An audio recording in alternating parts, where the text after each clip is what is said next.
Did Eisenhower's CIA operations bolster South Vietnam? Have you ever wondered how the United States first got involved in Vietnam? The answer lies in the actions of President Dwight D. Eisenhower and his administration during the 1950s. Eisenhower saw South Vietnam as a critical front in the fight against communism. His approach involved the Central Intelligence Agency, or CIA, which played a key role in supporting the South Vietnamese government.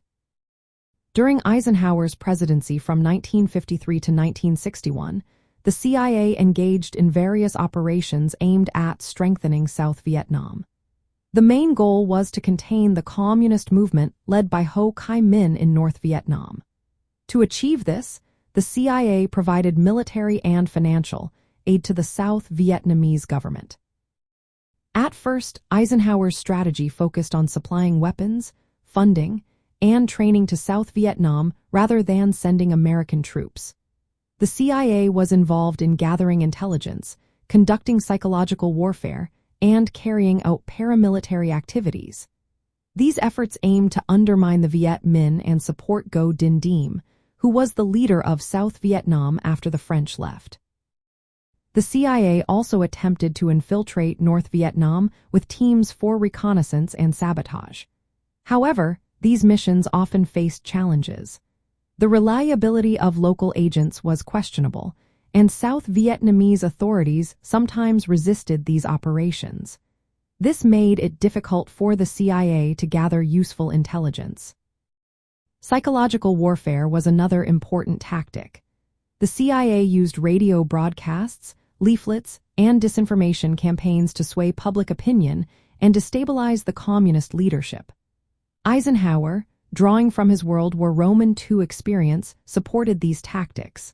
The goal was to win the hearts and minds of the South Vietnamese people, but the results were mixed.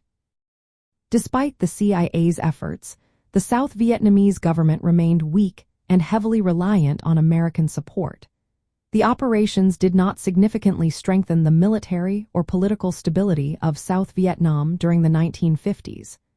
Coordination issues and mistrust hampered the CIA's intelligence efforts. The South Vietnamese regime also faced internal dissent and lacked popular support. Eisenhower chose not to engage in large-scale military intervention. Instead, he relied on covert operations and aid, reflecting both political constraints at home and a cautious approach to Cold War conflicts. While the CIA's activities set the stage for deeper U.S. involvement, they did not ensure South Vietnam's survival or prevent the escalation of the Vietnam War. In summary, Eisenhower's CIA operations provided limited support to South Vietnam. They were part of early U.S. efforts to contain communism in Southeast Asia through covert means and psychological tactics. However, these measures fell short of creating a strong and stable South Vietnamese state.